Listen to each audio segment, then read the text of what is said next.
on. This is my Galaxy Note 20 Ultra Snapdragon 1 month later. I mean, it's been a bit over a month, but I figured better now than never. So first impressions, it's a great display despite being stuck to 1080p while using 120Hz.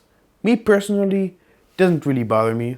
I mean, the difference between 2K and 1080p, it's not day and night. So I am here with the September update. They said they fixed a few bugs, including the Samsung internet, which I don't use anyway, and pretty incremental update, but let's just hope that they improved performance and battery life. Speaking of performance, as you'd expect, performance is still great, of course. It's gonna work great after years to come. Multitasking is snappy, gaming is nice and smooth, especially with that Snapdragon 865 Plus. Apps open quickly, camera, there you go, bam. So really no complaints about performance. I suspect it's gonna be fast for years to come, as long as you take care of the device, don't fill up the storage all the way, you don't install a bunch of crappy apps that mess with your phone, you gotta take care of your phone if you want it to last. Battery life, it's just okay.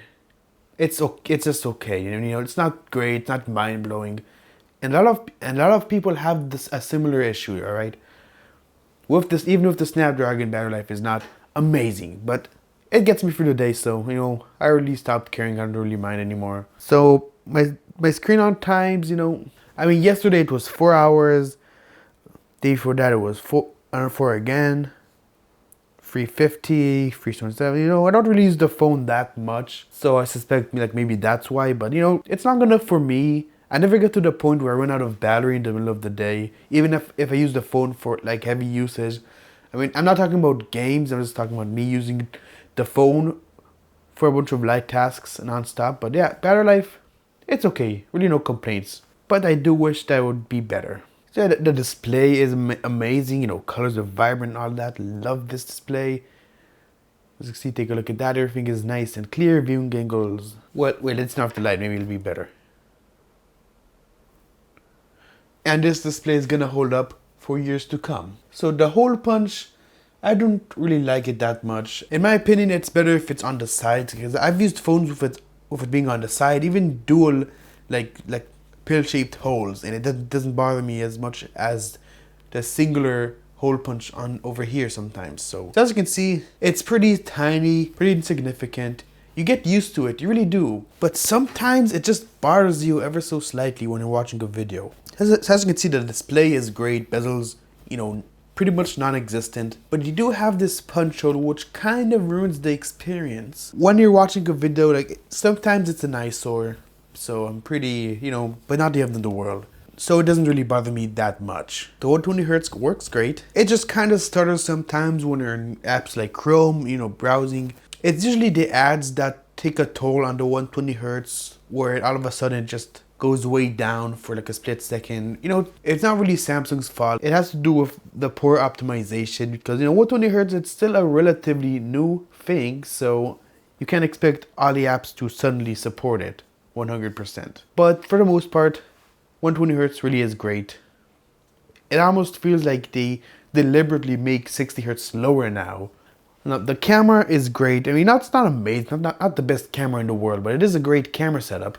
Pictures look great. I mean, even on the XS variant, the pictures do look great. Really not a big difference between those two variants. The 50x zoom, I'm glad they brought it down to 50. Makes it less of a gimmick.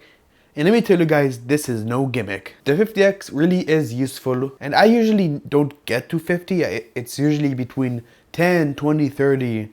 That's usually enough for me. And I have poor eyesight sometimes, So when I want to take a look at something that's far away, I just zoom in on that. And honestly, the detail loss is slim to none. I mean, sure, the pictures don't look amazing, but for a smartphone, I mean, it's good enough. This is 1x zoom, and this is already 5. So as you can see, the difference already is pretty substantial. This is 10x zoom. So as you can see, most phones at this point, the picture would look blurry. This is 20x zoom. So if someone was sitting here, you would be able to see them very clearly, which again, on most smartphones, it wouldn't be possible. And this is 50x zoom.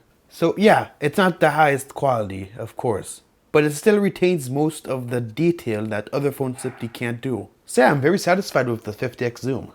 And the camera bump doesn't really bother me that much because I use a case, this case right over here, Tech 21. Has a little ridge for the camera bump. This is a great case. I'm gonna tell you about it in the end of the video. At first I was scared that I would break the glass again, like it broke for me on my S20 Ultra, but you know, so far it's proven to be sturdy. Now the fingerprint sensor, you know, these ultrasonic fingerprint sensors, they're pretty disappointing, to be honest. Here, I'm just gonna demonstrate. See? It's not the most reliable. I think this is still the first gen fingerprint sensor. If I'm wrong, someone let me know, but yeah, most of the time this just happens though. There. I don't know if I just haven't gotten used to it for the fact that the face unlock is so much better.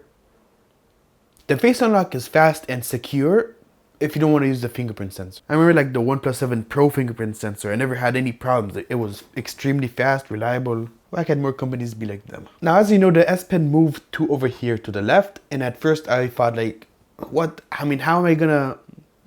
I was stupid and I thought I would have to use my left hand and then do that, which is, you know, of course you don't have to do that. I think it's actually even better on the left, because on the right, like, I don't know. If you have concern about the S Pen placement, you really don't have anything to worry about. So yeah, that is pretty much it. If I didn't cover what you asked for, I'm sorry. Don't get mad at me. Why don't you ask me in the comments and I'll try to answer you. About this case. This is a case from Tech21. It's called an Evo Check Smoky Black Edition, which goes great with the black Note 20 Ultra. As you can see. Honestly, I think it actually looks better with the case than without. Now what's special about this case is it's made out of a special scientific material which helps it in drops and ensures it never cracks. And with the Gorilla Glass 7, the chances of it breaking are already slim. So with the case, it's pretty much never gonna break. And the case is not thick at all. It feels perfectly comfortable in the hand. Even it covers the edges a bit, but it doesn't take away from the experience at all. Now if you're concerned about taking out the S Pen, like literally every case I ever used for a Note device, it made it harder to use the S Pen. But Tech21, they're smart. See this? They made this part flat, so you can still take out the S Pen with literally no compromises. But other case manufacturers can't get this right. Tech21, like, they're the only ones. So yeah, if you want to get a case for this phone, great case over here. And I am not sponsored, guys. I honestly, like, legit think this is the best case for this phone. So yeah, thank you so much for watching, and I will see you in the next video. Peace.